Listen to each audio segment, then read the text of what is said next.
राधे राधे। आप सभी को, माताओं को, बहनों को, भाइयों को, सबको धनतेरस की बहुत बहुत शुभकामना है।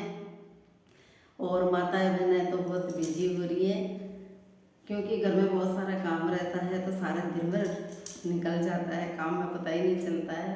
तो आज मैं देखो लक्ष्मी माता की आपको कहानी सुनाती हूँ। और माताएं बहनें जो लक्ष्मी जी की कहानी का नेम लेती हैं सुनने का, तो दिवाली के दिन से कहानी का नेम लेवे सुनने के लिए, और डेली कहानी सुने। अगली साल लक्ष्मी दिवाली के दिन एक कन्या को बुलाएं, उसको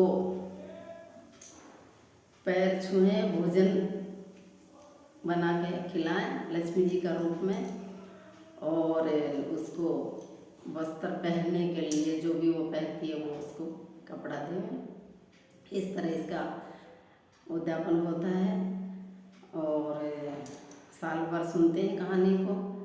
तो चलो मैं आज देखो आपको एक लक्ष्मी जी की कहानी सुनाती हूँ।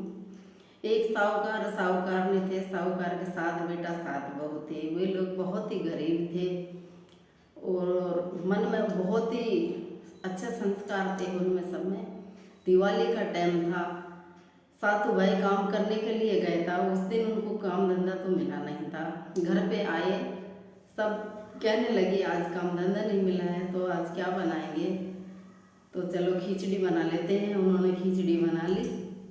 बड़ी बहू आई, उसने नमक डाल दिया। छोटी बहू आई, उसमें नमक डाल दिया।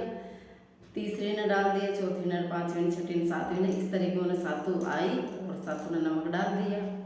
खिचड़ी बनकर तैयार होगी।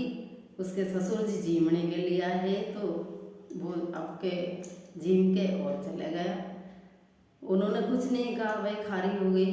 खारी तो होनी थी, वो सबन ने डाल दिया था। तो फिर सासू जी आई तो सासू ने भी जीम लिया। सासू जी बोली चलो उन्होंने ही नहीं कहा तो मैं भी जीम लेती हूँ। चलो उन्होंने भी जीम लिया। फिर उनके सातों भाई आ गए। सातों भाई ने, जेठ जेठानी ने भी जीम लिया, उसने भी कुछ नहीं कहा। इस तरह सातों भाई ने जीम ली खिचड़ी जो, पर किसी ने ये नहीं कहा भाई इसमें नमक ज़्यादा डाल दिया तुमने जो। फिर वे सातों दो जेठानी बैठ जीमने लगी तो वे चाखी तो उसमें देखे तो बहुत ही खारी हो रही हो, तो क्योंकि उन्होंने सातों ने नमक डाल दिया था।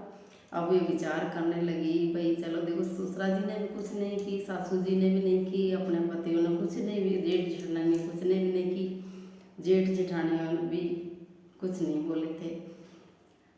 तो इस प्रकार सबन ने खा ली तो बोले अपन भी खा लेते हैं। तो सारों सातों दौर जेठानी ने उन्हें भी भोजन कर लिया, खिचड़ी खा ली। तो लक्ष्मी जी माता सोची करे इस घर में तो देखो कितनी शांति है, मैं सारे संसार में घूमी आई पर यहाँ की जैसी मेरे को कोई शांति नहीं मिली है।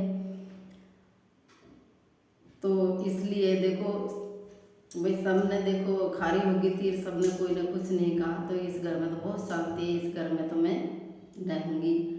तो रमझम करती हुई लक्ष्मी माता आई। आकर के मेरे उन्होंने पीढ़ा बिछा दिया। बोले आप कौन? बोले मैं तो लक्ष्मी जी हूँ। तो बोले मैं तो यहीं रहूँगी आपके घर पे ही है जो 14 बरस 14 पीढ़ियों तक, जन्म पीढ़ियों तक मैं तो यहीं रहूँगी आपके ही। और मैं सारे संसार में घूमी आई, आपकी जैसी घर में शांति नहीं मिली मेरे को है जो, तो मैं तो यहीं रहूँगी। जब इसे लक्ष्मी माता उसके घर में निवास कर लिया।